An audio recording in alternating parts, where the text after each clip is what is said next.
this is a quick overview of the course itself in case you missed the sync session. So what is the crux of this course? In this course, we're going to be exploring what is the educator's responsibility and the educator's role when AI becomes such a capable collaborator. And at times, AI seems to be doing much better than we are, right? And so in those instances, what is our role? How are we going to maintain our intellectual integrity and fit into this AI environment? And we're going to be exploring this question from different angles. While you will be trying out new AI techniques and tools, the course itself is focused on this idea of epistemic co-agency and taking control of the AI environment. Okay, so with that said, the assignments are all aligned towards that to answer certain big questions. So this first assignment is for you to explore what it means to collaborate with AI.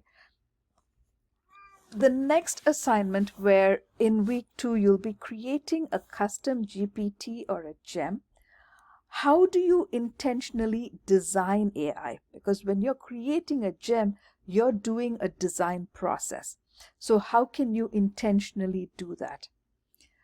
In week 3, we're going to be looking at AI generated images, and you're going to think through the question of, can I trust AI generated images? How do I evaluate these images, especially for medical education, right?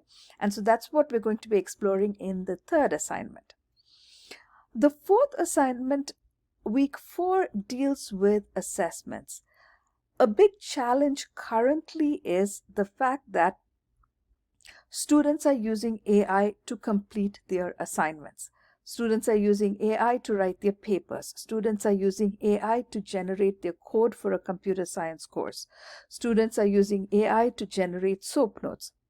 So the response from faculty has been to go back to proctored in the room pen and paper exams. But that misses the core issue that we are dealing with. The problem is not that AI can do these assignments and students are using AI. The problem is that our assessments are not robust enough to withstand the AI incursion, right? Up to this point, our assignments were able to gauge the learning of a student. Right now, if AI can do everything in our assignment, then how do we know a student has learned? That is the core issue that we have to deal with. And we're going to be thinking about that in week 4 as you stress test an assignment that you already have. And think about how you can create an AI resilient assignment. Week 5, we're going to move into leadership. HPE has 3 competency domains, of which one is leadership. You are all leaders in your own fields, in wherever you are, and so leadership is a key element of this. And you're going to be looking at what responsible AI leadership means and what it requires. And finally, you're going to bring everything together in a final reflection of, who am I as an educator in the AI era? Now, these 6 assignments spread out over this very short 6-week course can seem overwhelming. I have tried to spread this out to reduce the load. So the first assignment is what you should complete within the first 2 days, or you've already completed in the sync session. The second assignment only comes at the end of week 2, which gives you a bit of a break in the middle for you to read and get acclimated to the course itself. I've also combined weeks 5 and 6 into one block. And so you will read up about leadership and submit your leadership and final reflection at the end of the course, giving you 2 weeks to go through the materials. This is summer, I acknowledge that. And I know you will have family vacations coming up, work, PCS, a lot of other things. Summer is a busy time. With that in mind, this course does not have any collaborative activities. So there are no peer posts and no peer discussions, nothing like that. Okay. And a quick poll during the sync session showed that generally no one wants collaborative activities in summer. Therefore, for this course, I don't have any collaborative activities. And if the only hard deadline will be August 16th. If you get me all your assignments by August 16th, that is sufficient. So you can decide how you want to spread these assignments and complete them. If you want, you can front load everything and complete all of it in 1 week. That's fine with me as well.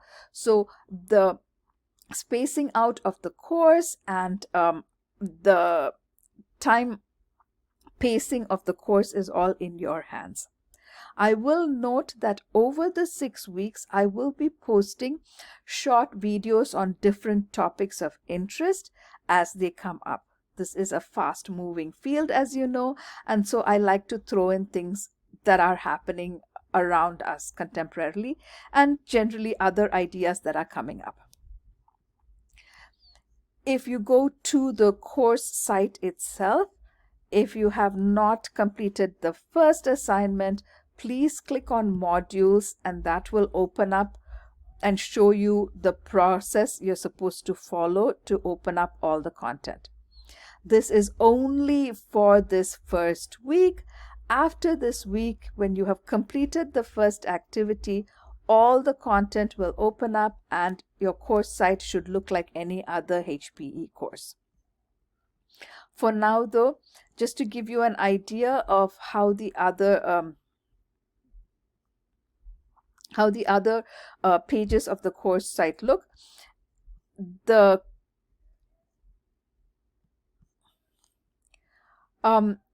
all the pages are exactly as other HPE courses. You have your objectives, any readings, lectures, videos, podcasts, they're all on the same page along with the activities for the week.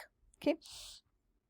Now, I have tried to use more videos and podcasts rather than readings just to balance the workload on you. I've also tried to create a lot of instructional videos that will be helpful for you as you go through this course. To help you with this course, please also remember to use Notebook LM. Notebook LM is a really good self-directed learning tool. You can put in your course readings, course videos into Notebook LM and have it create infographics or have it create a summary for you or have it create a podcast. Whatever learning format you want, Notebook LM will be able to help you with that. So please do use it for the course. The other point that I want to mention is in this course, I'm just trying to open the course syllabus. So in this course, for the different assignments, you will note that I have a section that talks about AI use. So it'll explain what I expect you to use AI for. Obviously, this is an AI course. But this will tell you where I expect you to use AI and where I would prefer that you not use AI. In general, what I want to highlight and request is this. Please do not use AI for your reflections. I want to hear your voice, your thoughts in your reflections. You can use AI to evaluate your reflection to make sure you're not missing any prompts, that you've comprehensively addressed all the questions. That's fine. But otherwise, I want to hear your voice. I am not grading on your organizational accuracy or your grammatical accuracy. That's not what I am grading on. I want to know what you have learned through this process, and I want to hear you. This is from my experience with other courses and this course itself. When learners use AI to refine their reflection, the reflection loses personality. It is very polished, I will give you that, but it loses personality, and that's what I want in your reflections. So I would appreciate it if you didn't use AI for your reflections. Other than that, the syllabus is pretty comprehensive. It has everything in it. I acknowledge that the assignment descriptions can seem pretty long, but it is to act more like a checklist for you, to walk you through these assignments and to scaffold you through it. That is, in broad strokes, how this course is set up. If you have any questions, please feel free to reach out. I am here to help.